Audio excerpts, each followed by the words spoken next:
Okay, so when we're talking about investing in real estate, there's so many things that we have to consider to be able to maximize our returns. I always tell people when you're investing in real estate, it's one of the key things that I want you to keep at the back of your mind.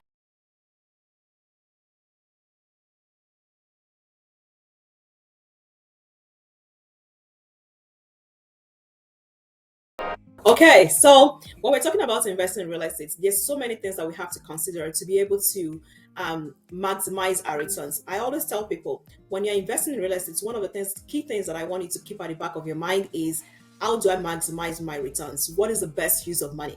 So when people come and consult, I ask them, what are your goals? Because you have to identify what your goals are. When I started investing in real estate, I wanted to be able to afford my kids. I wanted to be able to spend more time with my kids. That was my goals. That was the thing that was going through my head when I started. I didn't want to have kids and not be able to enjoy them.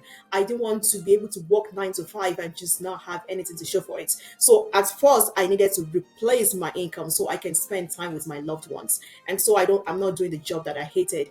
And then I came back to, okay, if my goal is to make $100,000 in real estate every single year, what are the kind of properties that I need to buy to be able to afford these properties, right? And to be able to afford my lifestyle. If your goal could be, I want to be able to, support my parents, my aged parents. I want to be able to provide for them. I want to be able to go on vacation. Therefore, my vacation is costing me $5,000 per month, per year, and I need my real estate to be able to afford me that. So you have to have a goal, and then according to your goal, you then align your real estate strategy to these goals. So one of the things that you definitely have to consider is location. When I'm talking about location, this is very, very important, guys, because places don't have the same demand for rental properties, for example. Hi there, my name is Deborah Ojo from Deborah Homes. Are you trying to sell your house right now? I am going to be helping you to list your house to sell it for maximum profits. I am talking about professional staging. I am talking about exposing you to the over 1,000 agents that I have in my office. I am talking about exposing to the buyers that are already ready to buy right now. So if you are sitting on a buttload of cash, you need to be contacting me right now for a customer's marketing plan that is going to help you to get a maximum of your price. You need to be contacting Deborah Homes. Thank you.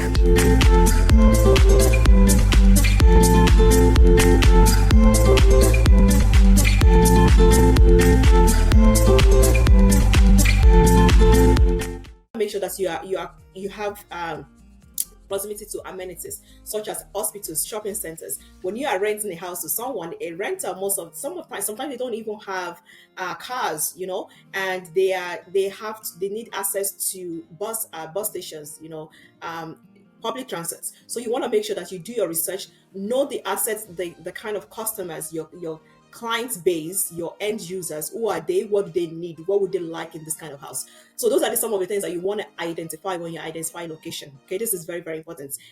One tip for you guys here, pro tip, okay, is when I see Tim Hortons and Walmart and all of these big box stores and coffee shops in an area, not just one, but if I see few of those shops, that's what I want to see, because that shows me, one, there's amenities for my end users, for my clients, my customers, and number two, I also know that these people have done their research. So for them to come and start a branch over here, to come and start a shop over here, it means that they have done their visibility studies. So that's something that you guys should consider. Number two is location.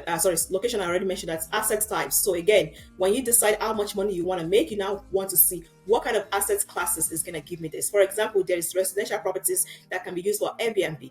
If you have times on your hands and you can manage Airbnb as a student, as a young professional, maybe that's where you want to start from. Versus me, as a mom of 4 kids, I may just say, you know what, I want to hands up and I just want to go into industrial properties, right? Because industrial properties, it's more passive. I have bigger clients, big box stores, hopefully, and I don't have to manage them every day like a student rental or an Airbnb would demand more time from me. Okay, financing options. This is very, very critical because there's so many different options available to different asset classes. For example, when I speak about multi-units, you might need 25% down to about, let's even say maybe 35% down in some cases. So how much money do I have access to?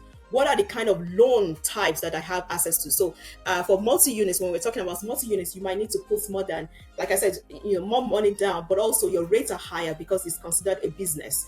So those are the things that you want to consider when you're talking about financing options.